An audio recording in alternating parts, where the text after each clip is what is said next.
Es scheint unvermeidbar. Ist eine Marke erfolgreich genug, verfrachtet man sie in eine Open World. Dabei treten Open World Games auf der Stelle. Man mag es mögen oder nicht, aber spätestens Ubisoft und Sony haben unbestreitbar eine ganz bestimmte Formel etabliert, wie Open Worlds zu gestalten sind. Sowohl Freude als auch Skepsis gab es daher, als mit Elden Ring auch die Souls-Spiele Open World werden sollten. Zum einen gab es Hoffnung auf frischen Wind im Genre, zum anderen die Sorge, dass das ausgewogene Leveldesign der From-Spiele leiden könnte.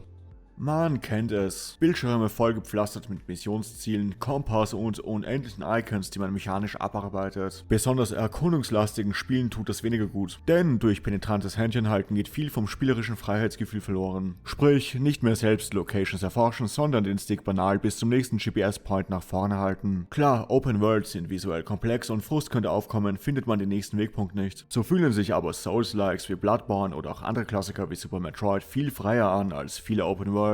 Die Maps haben dort zwar Grenzen, oberflächliches Handholding fehlt aber. Stattdessen führen die Spiele mit visuellen und spielerischen Hinweisen durch ihre Abzweigungen unsichtbar ohne Störungen. Zelda Breath of the Wild versuchte das für Open Worlds. Icons legte man selbst, der Rest war eigenständiges Erkunden anhand visueller Wegführung. Übernommen haben dieses Spieldesign aber wenige. Darüber hinaus krankt Open World oft am Verlangen, immer akkurater riesige Landschaften zu imitieren, obwohl dadurch Unique Content graduell geringer wird. Häufig zerbricht die Illusion der Open World, wenn sich nach einer Zeit die typischen Copy-Paste-Gegnercamps und die doch nicht so spontanen Map-Events wiederholen oder wenn die Belohnungen nicht interessanter werden. Je größer die Map, desto größer die Gefahr eines homogenen Level-Designs oder gar langweiligen Leerraums. Erkundungsklassiker mit konzentriertem Ausmaß aller Metroid oder Souls haben das Problem nicht, sondern können deutlich mehr einmalige Mechaniken und Settings kreieren. Auch Breath of the Wild ist hier letztlich gestolpert. Es dauert länger als in anderen Games, aber früher oder später wiederholen sich doch Map-Elemente und vor allem permanent ungeile Belohnungen. Die Welt ist massiv, aber quasi kein Schatz darin so belohnend, wie in einer Höhle in A Link to the Past überraschend über ein Item mit einzigartiger Gameplay-Mechanik zu stolpern. Ebenso die besten Souls-Likes trumpfen mit vielen einmaligen Geheimnissen, die sich handgefertigt anfühlen, nicht wie Copy-Paste. Manche FromSoft Geheimareale wären in anderen Spielen DLC. Anders gesagt, die besten Erkundungsspiele sind nicht vorhersehbar und nehmen Spielern nichts vorweg, um Entdeckungen spannend zu halten.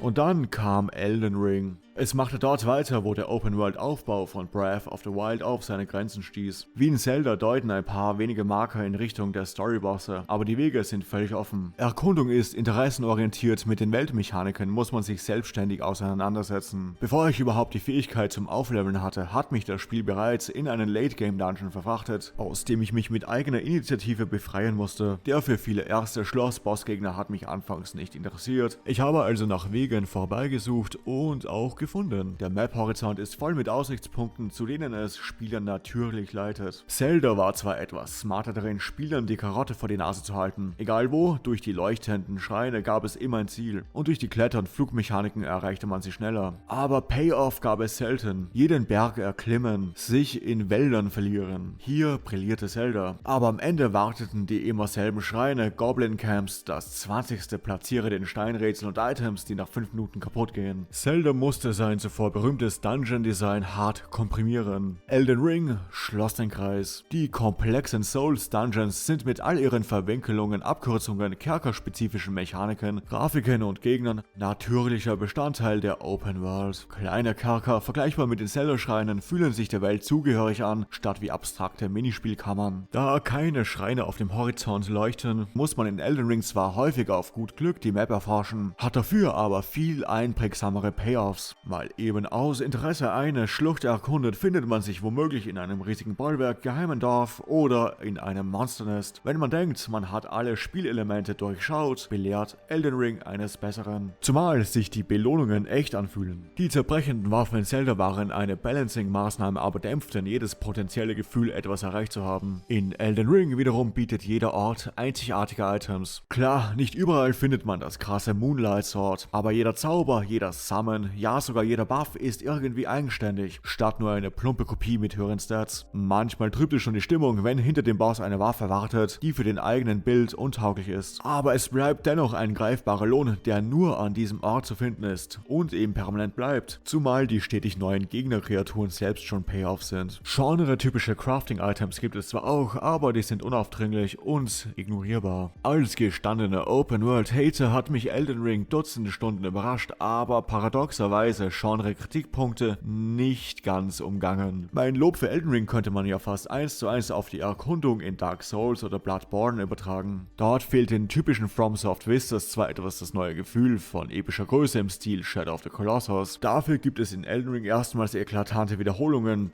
zwar erst nach 20 oder 30 Stunden und selbst dann hat man bei weitem nicht alles gesehen, aber im kürzeren Bloodborne gibt es so etwas nicht. Jede Gasse, jedes Medizinzimmer fühlt sich einzigartig an, kein Gegner gedankenlos platziert. Auch in Elden Ring ist es oft so, aber wegen Open World gibt es ebenso viele random Mobs oder aufgewärmte Bossgegner, Umgebungsrätsel und andere Versatzstücke. Ein Bloodborne hatte das nur in den ignorierbaren Chalice Dungeons. Natürlich ist Elden Ring größer und ambitionierter, jedoch ist das der Punkt. Als klassisches Erkundungsspiel könnte man die Welt von Bloodborne kaum noch aufwerten. Dieses Niveau durchgehend auf einer riesigen Open-World-Map ist noch immer utopisch, auch bei der zuvor selten dagewesenen Abwechslung von Elden Ring. Selbst lineare Spiele kommen ja selten an Bloodborne oder Souls heran. Aber das muss klar bleiben. Die Welt von Elden Ring hat nicht nur eine enorme Varianz, wie sie sonst nur in MMOs nach jahrelangem Support zu finden ist. Sie ist obendrauf vollständig auf die Vorteile von Open World abgestimmt, die im modernen Kontext immer stärker verloren gingen. Nicht die Größe erweckt die Welt zum Leben, sondern intuitives Erkundungsdesign, Aufbau und smartes Balancing. Witzigerweise haben sich ein paar Open-World-Entwickler nach dem Launch von Elden Ring echauffiert, dass ihre furchtbaren Wegweiser fehlen. Eine Verteidigung von Icons und Co. in Open Worlds ist ja oft, dass man ohnehin nur schnell zur Action will und nicht herumirren. Darauf muss man sagen, dann braucht es bitte lineare Level statt unnötig ermüdende Riesenmaps. Wenn Open World sein muss, dann mit Ansätzen wie Breath of the Wild oder vor allem Elden Ring.